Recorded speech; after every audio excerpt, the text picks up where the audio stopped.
El libro de los Hechos de los Apóstoles, capítulo 9, a partir del versículo 32 al capítulo 10, versículo 22. Bueno, podría titular esta predicación Derribando barreras y prejuicios, o la iglesia, la primera iglesia transcultural, ¿no?, que rompe estas barreras sociales, culturales, étnicas, ¿no? Bueno, el mundo es un crisol, el mundo es un crisol. Solo hace falta ver un mapa del mundo y uno ve cuántos países hay en el mundo y cuántos grupos culturales, naciones, pueblos hay incluso dentro de los países. Nosotros en España somos un país, pero dentro de España tenemos a los vascos, que tienen una forma diferente, están los catalanes, por supuesto, están los gallegos, y después hay otros grupos culturales que tienen otra forma también diferente de ver el mundo. Somos un solo país, pero dentro del país hay diferencias, ¿verdad? Y si vamos a otros países encontramos lo mismo. Si vamos al Reino Unido tenemos a los escoceses, tenemos a los galeses, tenemos... Donde vayamos al mundo, en muchos de los países del mundo, esto es lo que nos encontramos, ¿verdad? Hay una realidad multicultural. ¿Esto es bueno o es malo? Bueno, es como Dios ha querido que sean las cosas, ¿verdad? Porque si nos remitiésemos al libro de Génesis, vemos cómo es Dios quien en Babel crea multitud de culturas, multitud de pueblos y multitud de lenguas, ¿no? Es una maldición en aquel momento, ¿no? ¿Verdad? Porque el hombre unido, pues, quería ocupar el lugar que solamente a Dios le corresponde. Que haya diversidad en el mundo, haya gente que le molesta lo diferente, lo diverso, pero es un gran error, porque la diversidad es algo que Dios ha establecido. Y es algo que es verdad que nos crea problemas, pero que en la iglesia, como hemos visto en el libro de los Hechos, ¿verdad?, esa maldición se ha revertido, porque vemos como cuando el Espíritu Santo se derramó en el Hechos de los Apóstoles, como los apóstoles hablaban que en una sola lengua, no, a cada grupo cultural, a cada grupo de personas de diferentes lugares que estaban en Jerusalén, el Espíritu Santo les habló en su propia lengua, es decir, que respetó su identidad cultural, ¿vale? Entonces la iglesia llama a todos los hombres a formar parte de la iglesia, pero respetamos las diferencias, no tenemos problemas con las diferencias, somos diferentes los unos a los otros, ¿verdad? En el capítulo 1 del libro de los Hechos apuntamos que es difícil integrar, asimilar a las culturas, ¿no?, muchas veces, ¿no? Y las culturas ofrecen resistencia, porque uno no puede negar lo que es, no puede negar lo que es, ¿verdad? Somos diferentes, y las culturas, los pueblos tienen diferentes formas de expresarse, entender la vida, y uno puede querer anexionarlos, ¿verdad? Pero las culturas se resisten muchas veces a esa anexión. Solamente hay que ver lo que ha sucedido en Rusia, en los años 90, ¿no? Rusia, antes se llamaba la Unión de las Repúblicas Socialistas Soviéticas, ¿no? Y vemos la multitud de pueblos que englobaba ese país, que era el país más grande del mundo, ¿no? ¿Verdad? Pueblos como los uzbecos, bueno, pueblos con religión islámica, con una cultura totalmente diferente, había multitud, ¿no? Y lo que vemos después de la caída de la Unión Soviética es que todos estos pueblos vuelven a aparecer, ¿verdad? Es difícil asimilar las culturas, porque las culturas están ahí y Dios las ha establecido de esa forma, ¿verdad? Los imperios mantienen unidos, como el imperio ruso, el imperio británico, el imperio español, son capaces de mantener unidos muchas culturas, pero bajo la burocracia, bajo un sistema que controla todo lo que sucede, ¿verdad? O bajo el poder de la fuerza. Pero al final, cuando el imperio cae, todas esas culturas que están ahí vuelven a brotar de nuevo, ¿no? Vuelven a brotar de nuevo. Esta es una realidad en nuestro mundo. Si no la entendemos, nos damos cuenta cuando negamos esta realidad multicultural, multiétnica, multinacional de nuestro mundo, estamos siempre metidos en problemas, siempre tenemos problemas. Y al final negar esas realidades siempre conlleva y siempre nos lleva a una guerra. No creo que haya política más desatinada que la que intenta unir a base de trazar líneas en un mapa por pueblos que están separados, ¿no? Cuando veis, por ejemplo, el mapa de Oriente Medio, es interesante, o de África, ¿no? ¿Cómo es ese mapa? Es un mapa que han cogido una regla y han trazado así. Le da igual las tribus que había allí, la gente que había allí, si tenía relación, sino como ese país no existía, simplemente se cogió una regla, un cartabón, y se marcaron países. No son países reales, y son países que muchas veces tienen conflictos porque han sido ideados no teniendo en cuenta a la gente que vive allí, sino intereses de otros, ¿verdad? Según el libro de Apocalipsis, hasta la venida de Cristo en gloria, no obtendremos el bálsamo de la paz para dar un giro total y radical a la maldición de Babel, ¿vale? Y nos dice que las hojas del árbol de la vida que están en medio de Jerusalén son para sanidad de las naciones, Apocalipsis 22:2.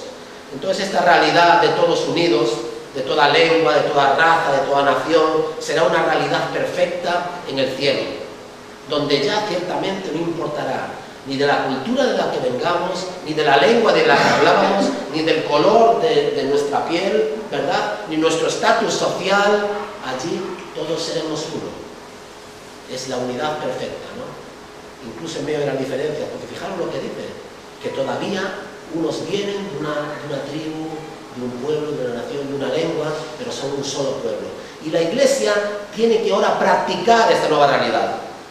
En la Iglesia no tenemos que mirar a nadie, ni de dónde viene, su pasaporte, ni el color de su piel, ni su estatus social, ¿verdad? Y los prejuicios los tenemos todos.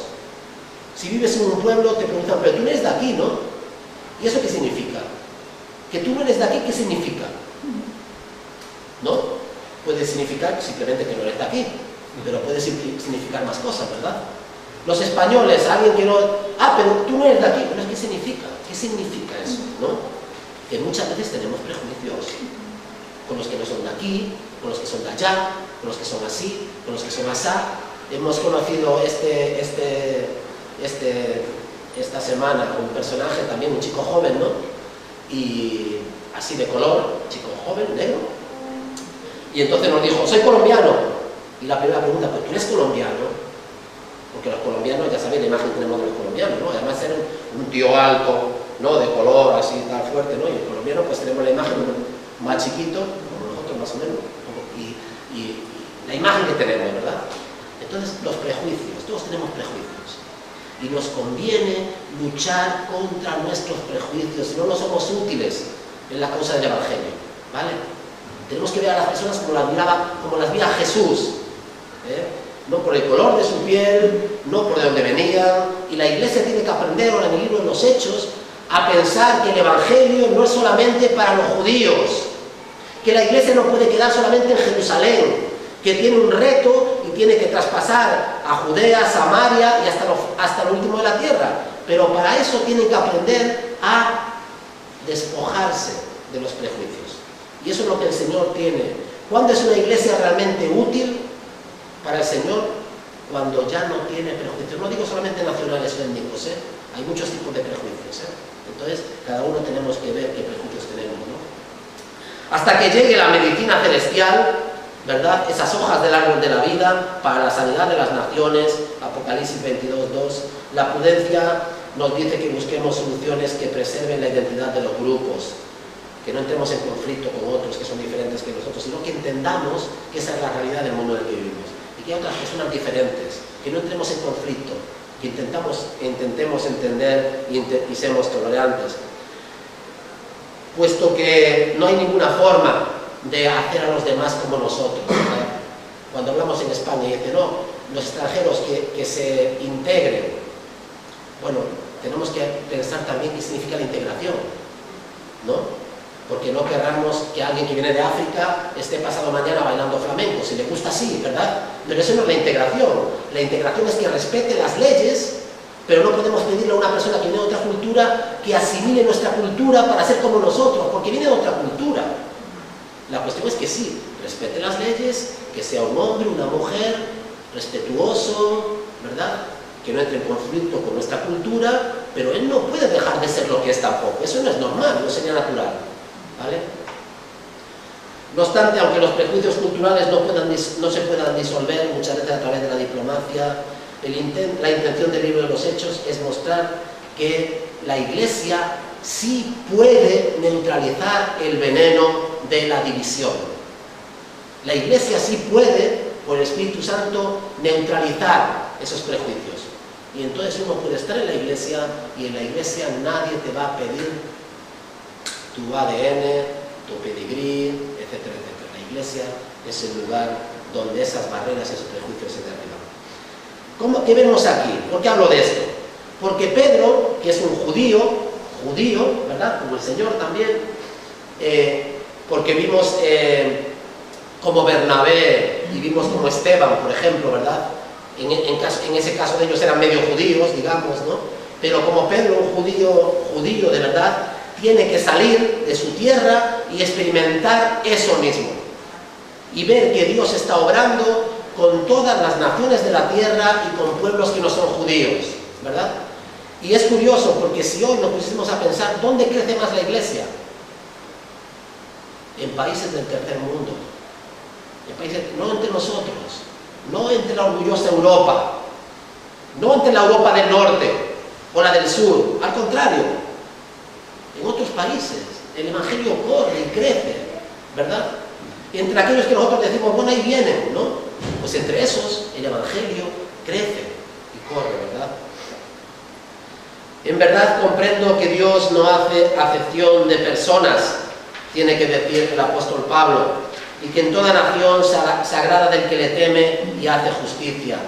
Capítulo 10, versículo 34. Esta es la conclusión que tiene que llegar Pedro y la iglesia en Jerusalén, mayormente judía.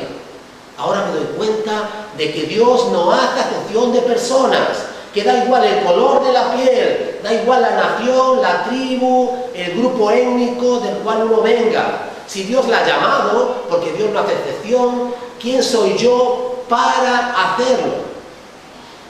Y en nuestra vida debemos siempre luchar contra eso. Muchas veces las personas que nos parecen, las personas que no tienen entrada en el reino, son las que más cerca están. Muchas veces aquellos a los cuales no nos acercaríamos fácilmente, porque tenemos un prejuicio, iguales a aquellos a los que Dios nos llama a acercarnos y predicarle el evangelio, ¿verdad?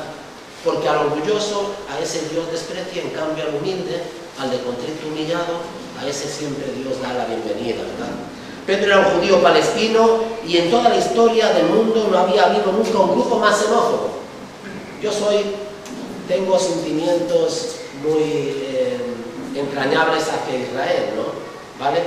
Hay que distinguir la política del pueblo, porque en la política a veces no tengo ningún sentimiento, pero con el pueblo judío sí, porque compartimos el Antiguo Testamento, parte de la historia, entonces tengo sentimientos de afinidad con el pueblo hebreo, ¿no? ¿Verdad? Por la historia, ¿no? Y porque el Señor todavía tiene algo que hacer con ellos, ¿no? Igual con la política de su gobierno, igual no, pero con el pueblo hebreo sí. Necesita el evangelio, está claro, ¿no? Desesperadamente, porque rechazaron al Señor y necesitan reconocer a Jesús como Salvador. Pero tenemos que reconocer que el pueblo hebreo, como otros muchos pueblos, pero ahora estamos hablando de ellos, era un pueblo muy xenófobo, ¿vale? Los rabinos habían interpretado mal el pacto con Abraham de manera tan exclusiva que cualquier contacto con alguien que no fuera judío era pecado. El contacto con un no hebreo, con un no judío, te contaminaba. ¿Vale? Esa es la realidad del Antiguo Testamento y del tiempo de Jesús. Estaba prohibido incluso ayudar a una madre gentil, no judía, a dar a luz, porque hacerlo sería traer al mundo a otro pagano. Y nos decimos, qué malos eran. Bueno, había prejuicio en todos los pueblos, ¿vale? Estamos hablando de ellos en concreto, no me malinterpretéis. En palabras de un proverbio rabínico, los gentiles fueron creados por Dios para que sirvieran de combustible para las llamas del infierno. Claro que eso no es lo que el Señor enseñó. Claro que eso no era lo que Dios decía, pero esa era una interpretación rabínica, era una distorsión de la fe dada a los padres, a Abraham y a otros, ¿me entendéis? Pero ellos habían distorsionado todo eso, ¿no? Entonces, entre los gentiles no existía un grupo más detestable para los judíos palestinos del primer siglo que los romanos. ¿Por qué? Por obvias razones. Porque los romanos eran ¿qué? Eran el ejército de ocupación. Estaban ocupando la nación, ¿verdad? Su tierra. Entonces los romanos no solamente eran paganos y politeístas, adoraban multitud de dioses, sino que habían ocupado políticamente el espacio de ellos, ¿verdad? Su tierra, ¿no? Por lo tanto eran muy odiados. Por eso esta conversión después de Cornelio tiene un significado simbólico tan grande, porque es un hebreo, Pedro, un judío, predicando a un gentil romano, pagano, ¿verdad? Aunque era un hombre temeroso de Dios, pero ahí se rompe una barrera muy grande, ahí se derriba un muro muy grande, que es que el Evangelio llega ahora a los romanos. Y para muchos eso era una traición, que un romano pudiese convertirse a la fe de Abraham, ¿verdad?, a la fe de Cristo, era algo tremendo, por todas las implicaciones culturales, todas las implicaciones que tenía este hecho, ¿no?, que vamos a ver el próximo domingo, la conversión de Cornelio. Los judíos no solo despreciaban a los romanos porque fueran paganos, sino que los aborrecían y los consideraban sus enemigos mortales. Claro, por supuesto. ¿Cómo puede Pedro, o nosotros, pero cómo puede Pedro pasar de ser un hombre lleno de prejuicios a ser un evangelista capaz de llevar a Cristo a los soldados romanos? ¿Qué es lo que le pasa a ese hombre? ¿Qué es lo que ha cambiado en ese hombre para que vea ya a Cornelio, no como un enemigo, no como un pagano, no como un romano, no como alguien destinado a arder en las llamas del fuego del infierno, ¿verdad?, sino como ver a alguien que tiene una necesidad de Cristo, y alguien que está ahí, y alguien al que Dios quiere, ¿verdad?, rescatar y salvar. Bueno, no hay mejor cosa para entender que no somos el ombligo del mundo que viajar. Claro, muchas veces no se puede viajar, ¿no? A algunos nos encanta viajar, no podemos viajar, claro, lo que nos gustaría, pero yo he viajado por la misión, a visitar iglesias, otros países, ¿no? Y os lo recomiendo viajar incluso a sitios donde no sepáis la lengua, cuando se puede, ¿no? Porque uno se da cuenta de cómo es el mundo, ¿no?, de cuántas culturas, cuántas personas, hay familias allí criando hijos que tienen los mismos deseos, esperanzas y anhelos que tú. Ver a los suyos sanos, ver a los suyos con un trabajo, igual que nosotros, pero con otro color, con otra cultura, hablando en otra lengua, quizá con otra religión, ¿verdad? ¿Cómo es el mundo, no?, de grande. No somos el centro del mundo. Tú y yo no somos el ombligo del mundo.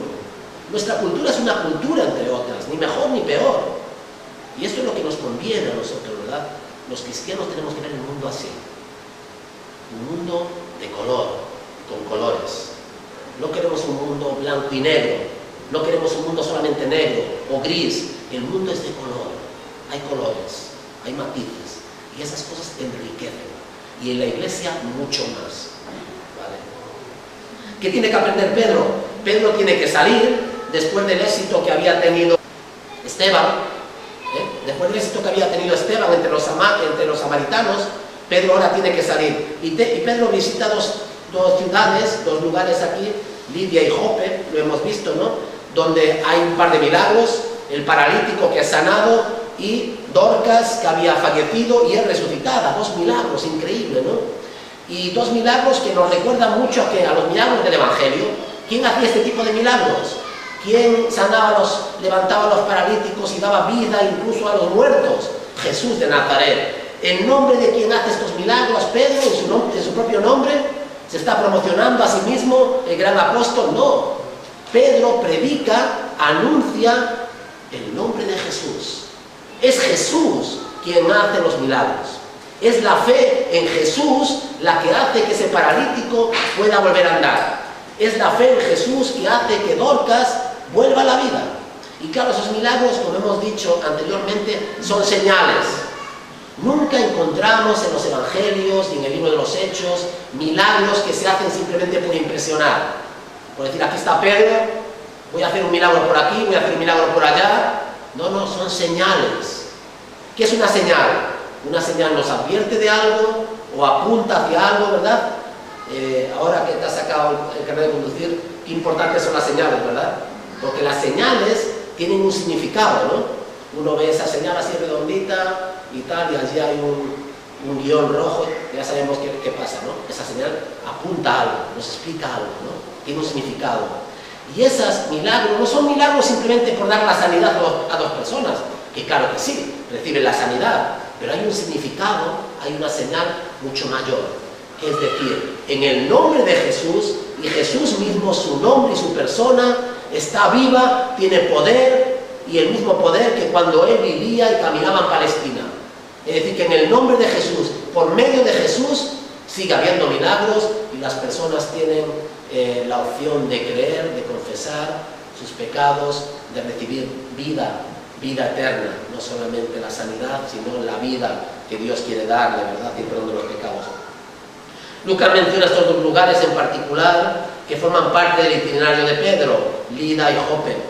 En Lida hace andar al paralítico y en Jope resucita a la mujer llamada Dorcas. Y ambas señales se recogen de una manera que nos recuerdan los milagros similares, los milagros de Jesús. En 9:35, y le vieron todos los que habitaban en Lida y en Sarón, también, ¿verdad? Una ciudad limítrofe, los cuales se convirtieron al Señor. Y en el versículo 42, esto fue notorio en toda Jope y muchos creyeron en el Señor. ¿Cuál era el objetivo de esas señales? Que la gente creyese. No era el milagro en sí, sino ese milagro era una señal del poder que seguía teniendo Jesús de Nazaret, el nombre de Jesús, los discípulos de Jesús, y por lo tanto las personas creían en Jesús, ¿vale? Esos milagros llevaban a la fe en Cristo Jesús, a creer en el Señor. La mente estrecha de Pedro se iba ensanchando poco a poco, debido a la experiencia adquirida en medio de aquellos que no eran judíos. Lida, Sarón, Jope, no eran ciudades judías, no eran ciudades hebreas, ¿verdad? Y el hombre tenía que allí ver cómo Dios estaba obrando en medio de aquellos que no eran racialmente, étnicamente como él. Digamos, los que creían que eran el pueblo de Dios escogido. Pero resulta que Dios ahora escoge y llama a otros pueblos, ¿verdad? Y tenía que cambiar de mente también Pedro. Y aconteció que se quedó muchos días en Jope, en casa, y esto es muy interesante, de cierto Simón curtidor. Entonces, ¿por qué es interesante aquí que nos digan que Simón es curtidor? ¿Por qué es interesante este detalle? Pues muy interesante porque viene a reforzar la idea que estoy intentando comunicaros en esta mañana. No solamente tienen que derribar en Pedro esa mentalidad de nosotros somos los mejores, ¿no? Los judíos y los demás, ¿verdad? Que se las apañen, sino que el curtidor, ¿qué hace? Trabaja con pieles de animales muertos y con pieles de cerdo también. Para un judío esto era ritualmente impuro. No solamente era impuro por ser pagano, sino que era impuro por el trabajo que realizaba, tratando pieles de animales muertos y pieles de cerdo también, ¿verdad? Pero de otros animales, se supone. Y esto convertía a Simón en la peor persona para estar con él. Porque los judíos rápidamente iban a acusar a Pedro, pero ¿cómo haces? ¿Qué haces ahí? Con un pagano y un curtidor. No puedes estar en peor lugar. No puedes estar en peor lugar. El oficio de curtidor era visto por los judíos estrictos como impuro, debido a que tenía que manipular ciertos animales, ¿no? El que Pedro estuviera dispuesto a aceptar la hospitalidad de un hombre tan saturado en una atmósfera tan contaminada, seguramente nos indica que los escrúpulos judíos de Pedro iban disminuyendo, que él se iba dando cuenta de que para el Señor ya esas cosas no tenían la misma importancia, ¿entendéis? Y es que para el Señor las cosas no tienen la misma importancia que para ti, que para mí. Cuando el Señor quiere salvar a alguien, igual tú dices, uy, este con su vida, con lo que es, con lo que ha hecho, no sé qué, esta persona, y tú igual tienes ciertos reparos para acercarte, ciertos reparos para predicar el Evangelio. Igual no crees que esa persona podría convertirse en la vida. Ah, pero Dios es diferente. Porque Dios ve, gracias a Dios, que Dios nos ve de otra forma diferente, ¿verdad? Y el Simón el curtidor era alguien importante en el plan de Dios, ¿verdad? Y alguien importante también para Pedro, para enseñar a Pedro. Si Pedro se hubiera quedado en Jerusalén, creo que nunca lo hubiéramos escuchado decir lo que hemos leído antes, ¿no? En verdad comprendo que Dios no hace acepción de personas. Y si Dios no hace acepción de personas, ¿cómo voy a hacerlo yo? Y si Dios no hace acepción de personas, ¿cómo vamos a hacerlo nosotros? Nosotros no podemos hacer acepción de personas si Dios no lo hace, ¿verdad? Esto es en parte consecuencia de su contacto personal con otras culturas. Qué bueno es para nosotros, hoy estamos poquitos aquí, pero qué bueno es para la muñeca, y yo siempre lo he visto así en mi propia vida, qué interesante, qué bueno, qué puedo decir, qué educativo, cuánto aprendemos en el trato con otros de otras culturas. Dejar nuestros prejuicios a un lado Las personas que vienen de otras culturas tienen algo que enseñarnos y podemos enseñarle algo. Y en ese contacto es muy enriquecedor. No os dejéis engañar por los prejuicios. Es muy enriquecedor tener contacto. Y la iglesia ojalá estuviese llena de personas de España, claro, por supuesto, y de muchos lugares. Y pudiésemos convivir juntos, ¿verdad? Y aprender los unos de los otros y ayudarnos los unos a los otros. Y nos enriquecería muchísimo. Esta iglesia siempre ha tenido mucha gente, ¿verdad? Porque de paso, pero de diferentes culturas. Y nos hemos enriquecido. Y tenemos amigos en muchas partes del mundo que han estado con nosotros aquí años y después se han ido, ¿verdad? Eso es algo muy enriquecedor. Que no se engañen. Tenemos que huir de las sociedades color negro o gris o azul, ¿no? Esto es una sociedad multicolor. Y no hay nada tan bonito como los colores, ¿verdad? ¿A que sí? Mari, tú eres pues, ¿no? ¿Verdad? Si no, uno va siempre con colores muy aburridos. Los colores son muy bonitos. Entonces, ¿qué tiene que aprender ahí también Pedro? Que se acabó lo kosher, ¿no? ¿Sabéis la palabra kosher? Kosher es la palabra que se usa para la comida judía, la comida ritualmente pura, ¿no?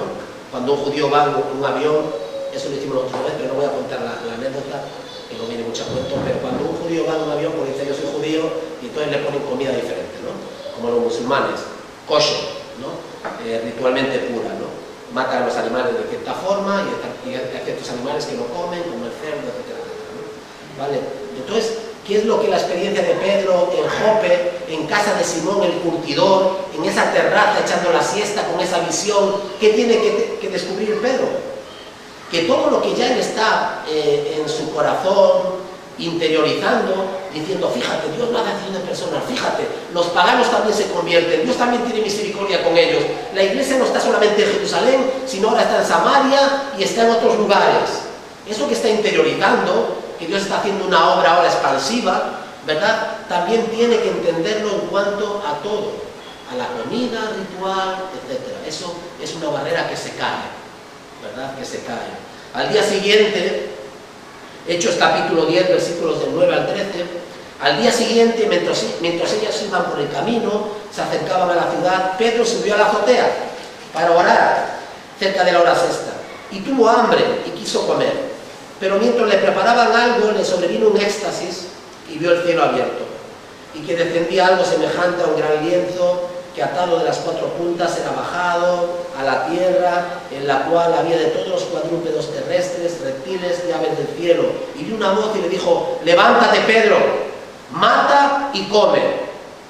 Entonces vemos que a la hora más o menos de la comida, Pedro sube a la azotea para orar, y tiene hambre, quiere comer, pero le sobreviene un éxtasis y entonces ve esta visión, ¿no? Este lienzo, ¿no? Sujetado por las cuatro puntas, lleno de animales impuros también, ¿vale? De muchos tipos de animales.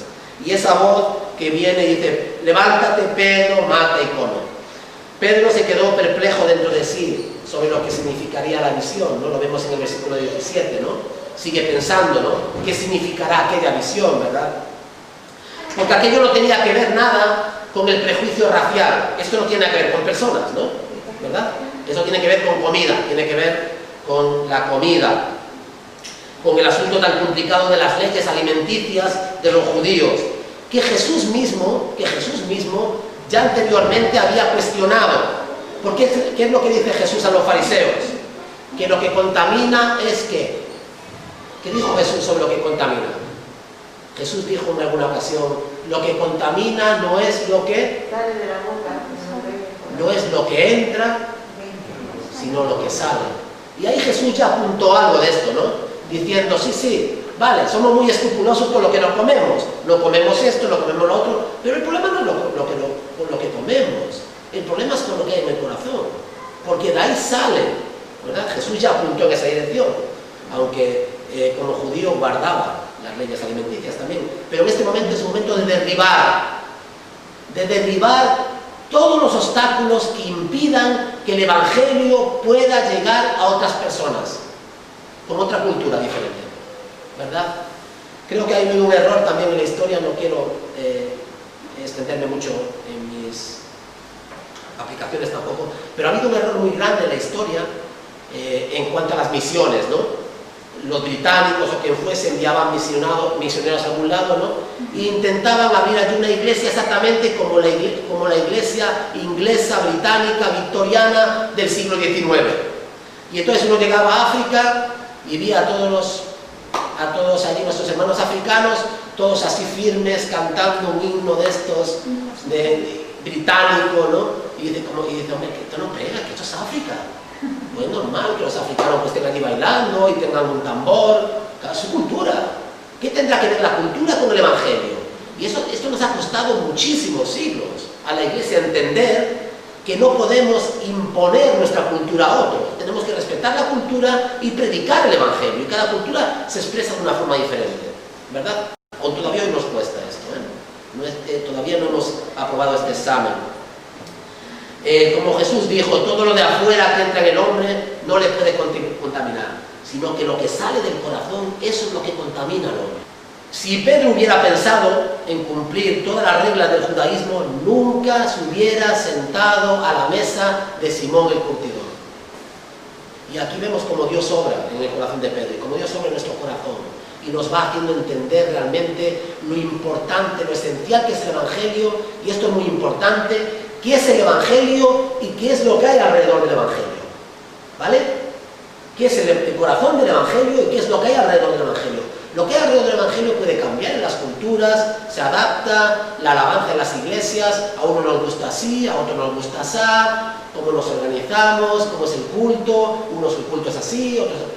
Hay cosas que están alrededor del Evangelio, ¿vale? Pero muchas veces nosotros asumimos que es Evangelio, no es Evangelio. El Evangelio es el mensaje de Cristo, Dios hecho hombre, Dios humanado, Dios muerto en la cruz por los pecadores, ¿verdad? Dios resucitado entre los muertos en gloria y volverá. Y todo lo que tiene que ver con eso. Y después hay cosas alrededor que son accesorias. Pueden estar, no pueden estar, ¿verdad? Y es muy importante que no confundamos el Evangelio con nuestra cultura o con nuestros prejuicios. El Evangelio, el corazón del Evangelio es lo que tenemos que predicar, no lo que yo pienso que la gente debería hacer, o cómo debería organizarse una iglesia, etcétera, etcétera, ¿vale? Por lo tanto, el corazón de Pedro está cambiando. Viene una voz y le dice, Pedro, levántate Pedro, mata y come. Entonces Pedro dijo, Señor, no porque ninguna cosa común o inmunda he comido jamás, siempre he guardado la ley que tú has dado en cuanto a los alimentos. Y volvió la voz la segunda vez y le dijo, lo que Dios limpió, no lo llames tú común. Capítulo 10, versículos 13 al 15. En ese momento ocurre algo que parece una coincidencia, pero claro, como hemos dicho antes, no hay coincidencias. Todos esos eventos están sucediendo al mismo tiempo, ¿verdad? ¿Por qué? Porque Dios lo ha decretado, volviendo a los decretos de Dios. Dios había decretado que Pedro fuese a Lida, a Jope, que los de Sarón se convirtiesen, que estuviese con Simón el curtidor. No era ninguna casualidad, estaba con quien Dios quería que estuviese. Y todo lo que sucede es lo que Dios quiere que suceda, ¿verdad? Entonces no hay ninguna casualidad. En ese momento ocurre algo que parece ser una coincidencia, que también Cornelio, el centurión romano, tiene una visión y un ángel le dice, y le habla de Pedro, y le dice, ve y busca a Pedro, y dile que venga. Y todo sucede en el mismo espacio de tiempo, ¿verdad? Dios está obrando con Cornelio, Dios está hablando con Pedro, Dios está haciendo todo, está entrelazando todos los hilos, ¿verdad? Para llevar a cabo su plan.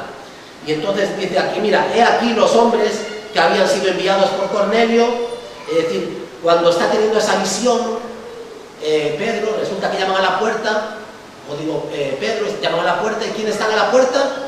Los hombres que ha enviado Cornelio a buscarle. Fijaros, entonces esa visión tiene algo que ver también con lo que estábamos hablando. Aquí los hombres que habían sido enviados por Cornelio, los cuales preguntando por la casa de Simón, llegaron a la puerta y llamando preguntaron si moraba allí un Simón que tenía por sobrenombre Pedro. Este era Pedro, ¿vale? Por el que pregunta.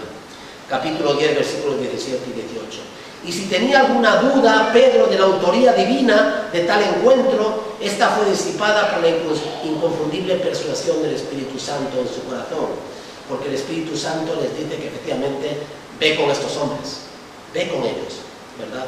Debes seguir adelante, no te preocupes de las consecuencias, levántate pues y defiende y no dudes ir con ellos porque yo les he enviado. Y curiosamente esta palabra no dudes, puede ser traducida en el griego por no discrimines. No dudes. ¿Por qué iba a dudar? ¿De qué va a dudar? Si alguien en la puerta dice, oye, mira, ven y predícanos el Evangelio, ¿no? Si alguien dice eso conmigo, ¿no? Me dice, oye, ven a mi casa, ven a la casa de fulanito de tal, y estamos allí 5 o 6 personas y predícanos el Evangelio. Yo no dudo nada. ¿Yo cómo voy a dudar? Yo digo, vámonos. Digo, qué maravilloso. Hay 5 o 6 personas ahí esperando por mí para que les predique el Evangelio. Entonces, ¿por qué tiene que dudar? ¿De qué duda Pedro? Duda de que es Cornelio, un centurión, soldado, romano, pagano, ¿verdad? Y en cambio esa visión ya le está apuntando, que no tiene que discriminar, no dudes, no discrimines. Y podríamos decirlo así, no lo discrimines, Pedro, a pesar de hecho de que sea romano, de que sea gentil, de que sea, ¿verdad?, romano y sea gentil. Puede que la visión no solo hubiera empezado a cambiar sus ideas acerca de la comida contaminada, pero ver que el significado era mucho más revolucionario. No se trata solamente de comida. Se trata de que no hay barreras ahora para el Evangelio, que tiene que dejar sus prejuicios detrás, ¿verdad? Y predicar el Evangelio a toda criatura.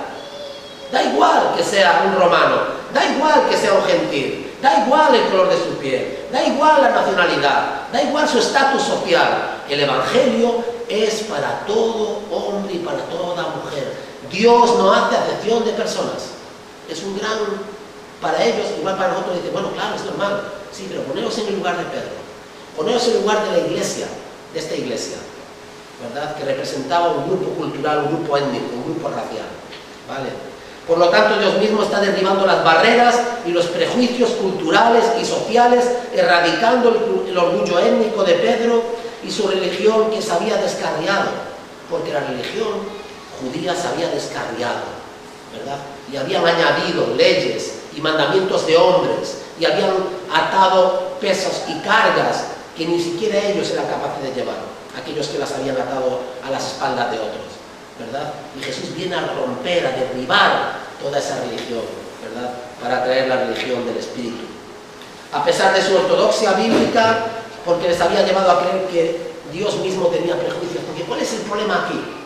¿Cuál es el problema aquí? El gran problema no es que ellos tuviesen prejuicios, es que su forma de ver a Dios y de entender a Dios ya le veían como un Dios que tenía prejuicios, un Dios que hacía excepción de personas, un Dios que solamente era capaz de ver con complacencia al pueblo judío, pero a los demás pueblos no. ¿Entendéis? Era un Dios que habían hecho ya a su imagen y semejanza. No era el Dios de la Biblia, por supuesto, ¿no? No era el Dios que amó, de tal manera amó Dios al mundo, ¿verdad? Al mundo, a todas las culturas, a todas las naciones, a todos los pueblos. Por lo tanto, habían llegado a creer que Dios mismo tenía prejuicios contra los gentiles, cuando en verdad en ninguna manera era así. Tristemente, y estoy acabando, a lo largo de la historia, la Iglesia ha participado de estos prejuicios. Tenemos que decirlo así. La Iglesia ha participado de estos prejuicios, ¿verdad? El cristianismo ha sido utilizado, como lo fue el judaísmo del primer siglo, para apoyar prácticas y actitudes xenófobas y discriminatorias contra otros pueblos y otras culturas. Se ha utilizado la Biblia para defender la esclavitud en los Estados Unidos de América, para legitimar el apartheid en Sudáfrica. También se ha usado para aprobar la discriminación clasista en la Iglesia victoriana o el antisemitismo en la Alemania nazi. Es decir, todo el mundo y mucha gente ha querido usar a Dios y a la Biblia para decir, nosotros sí, estos no. Nosotros somos los que Dios quiere y a estos Dios los desprecia. Y esto es un error terrible, terrible, ¿verdad? Debemos tener cuidado en no usar la Biblia para apoyar nuestros prejuicios con respecto a otras personas, grupos o naciones. Dios no hace acepción de personas, pero todas las personas, todas. ¿Y qué es lo que hace Dios? Dios llama a todo hombre y a toda mujer, ¿a qué? Al arrepentimiento. Al arrepentimiento. arrepentimiento, a todos al arrepentimiento. Pero no hay nadie al que Dios no quiera llamar. No hay nadie que Dios no llame, ¿verdad? Y pueda arrepentirse. Y en esta mañana te pregunto, si defendieses el lienzo esta tarde, o ahora llegas a casa antes de comer y te echas allí un rato, ¿no? Y tienes un éxtasis, ¿no? ¿Vale? Imaginemos, ¿no? Seguramente no va a pasar, ¿vale? Pero imaginaos que llegáis a la casa y os echáis allí un rato, tenéis hambre, pero os echáis un rato como Pedro, y entonces defiendes ese lienzo, ¿no? ¿Qué llevaría ese lienzo?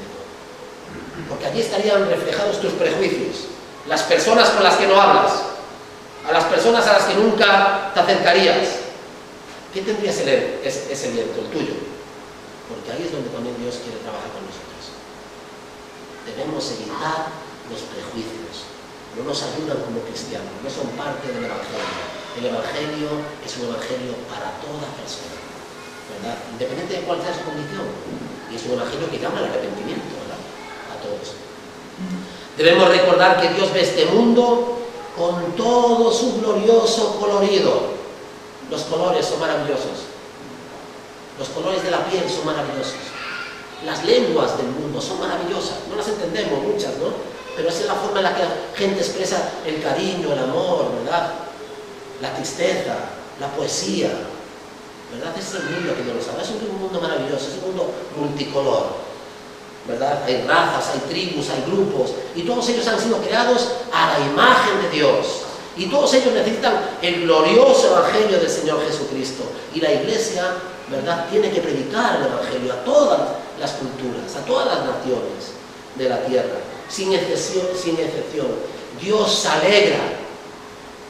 alegra cuando ve a todas las culturas y todos los colores y el colorido de la creación, ¿verdad?, y del mundo. Cristo, todos ellos, todos los grupos y todas las personas del mundo necesitan a Cristo como su Salvador. Como su Salvador. Él es el Salvador del mundo. Solo cuando comencemos a ver el mundo y a ver las personas como Él lo hace, podrán desaparecer los prejuicios de nuestra vida y de la Iglesia. Dios ama a todos, ¿verdad? Y ofrece el Evangelio a todos. No todos creen, eso es verdad. Muchos son llamados y pocos los escogidos, pero Dios ofrece el Evangelio a toda cultura, ¿verdad?, a toda nación, a todo pueblo, en toda lengua. Porque la Iglesia evangélica ya acá, porque nosotros los protestantes, los evangélicos, hemos hecho tanto énfasis con grupos como Wycliffe en traducir la Biblia a todos los idiomas. Porque el idioma no es un problema para nosotros, porque entendemos que el idioma está vinculado a una forma de entender el mundo, de sentir, de vivir, de expresarse, ¿verdad? Y lo que hemos hecho es, y seguimos haciendo, traducir la Biblia incluso a grupos tan pequeños como de 5.000 personas, de 10.000 personas, que tienen su propia lengua. Y allí va alguien, un evangélico, o evangélicos, un grupo, y traduce la Biblia a ese idioma, para que conozcan a Dios en su idioma. ¿Entendéis lo importante que es? Nosotros siempre hemos respetado, entendemos la diversidad. Y la diversidad es algo maravilloso. Que el Señor nos ayude a valorar lo diverso. Es maravilloso, como digo, un mundo de color. Qué aburrido sería y triste sería un mundo gris, de grises, ¿verdad? Gracias a Dios tenemos un mundo de color. Y nosotros somos de color también. Somos cada uno diferente a los demás. Aprendamos a respetarnos, a valorarnos y a valorar la diferencia, que no es un problema, sino una bendición. Que el Señor nos ayude. Amén.